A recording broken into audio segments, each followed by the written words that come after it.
Before I talk about Clair Obscur Expedition 33, I have to first talk about another game. A game released in 1996 called Super Mario RPG Legend of the Seven Stars. Prior to the game's release, Nintendo and Squaresoft, now Square Enix, announced that they were combining forces to create a role-playing game in the Mario universe. This was a perplexing announcement, because up to this point Mario games were primarily platformers which relied on moment-to-moment gameplay with action and reaction at the core. Story was always very minimal in Mario games. On the other hand, RPGs, or role-playing games by Squaresoft, like the Final Fantasy series, were always narrative-focused with turn-based battles which were more about strategy. These two genres seemed diametrically opposed to one another, and at the time, it was hard to conceive of how they would combine without being superficially attached together. With the release of Super Mario RPG, we saw the groundbreaking innovation of integrating action into the battles. Games like Final Fantasy VI had active elements to specific skills, but this was different.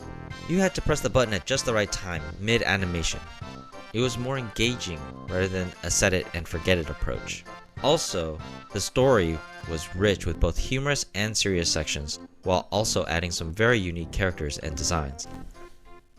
Nearly 30 years later, we trade in one mustachioed hero for another with Expedition 33, but I will say that the similarities don't end there.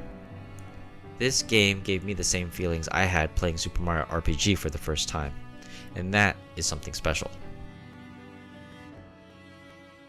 The story starts in the city of Lumiere, a surreal location based on real-world France. However, in this world, a truly strange and unique phenomenon occurs.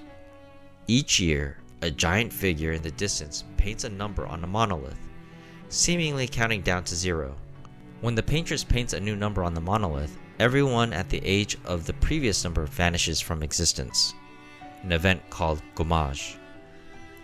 At the start of the game, the number 34 is erased and 33 painted on the monolith. This means that every 34-year-old disappears, and that there's 1 year left for the 33-year-olds to live. In this world, there are people who decide to try and enjoy their last year in Lumiere, while there's another group who decides to take on the challenge of trying to defy fate by stopping the paintress.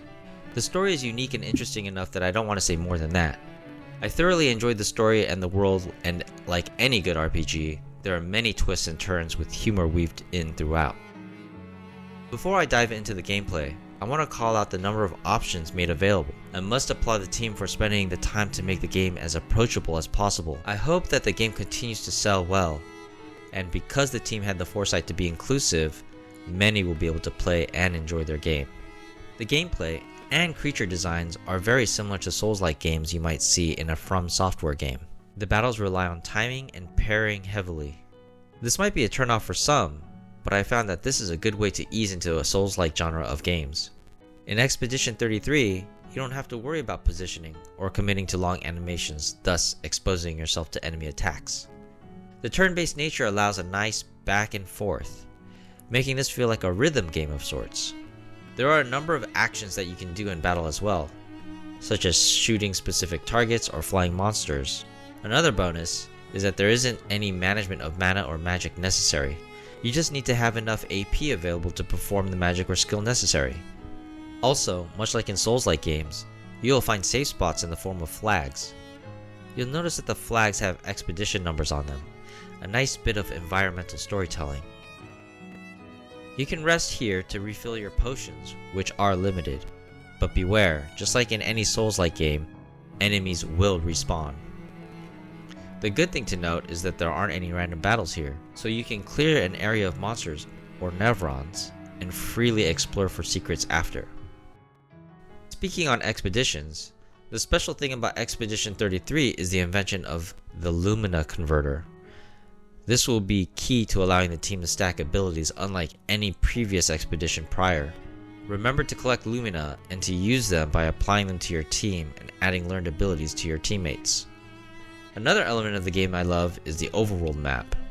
It has this wonderful tilt-shifted appearance to make it look like a diorama. It adds a lot of charm to the game's look and appeal. This leads me right into the visuals. This game is gorgeous. There are some vistas here that are truly jaw-dropping. There are many locations where I just had to stop and take a look. I couldn't believe that there was such a small development team at Sandfall Interactive.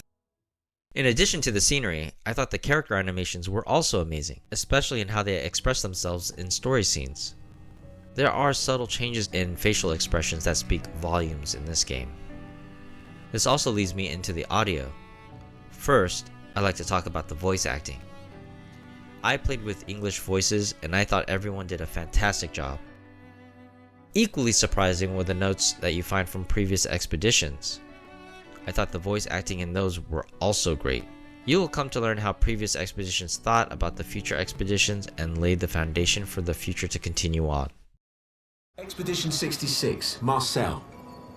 Damn you, Esquire, and your stupid mushrooms. Your friend ate them with no problem, but it also seems your friend was immortal. That's the sort of extremely relevant detail that you should mention at the start. Oh, stop crying. You're not the one about to die.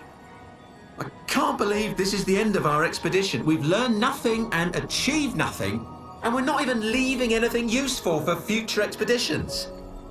Damn it all, I should never have trusted a giant talking marshmallow. Great, and now I'm losing consciousness.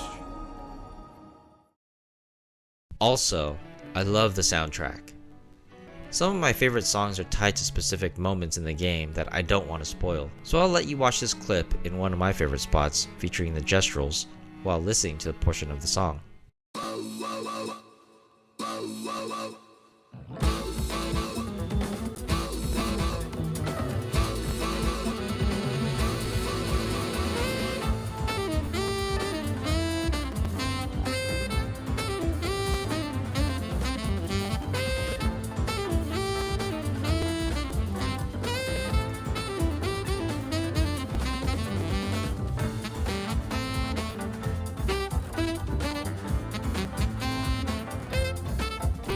Clair Obscur Expedition 33 is an amazing game, with a story that will stick with me for a long time.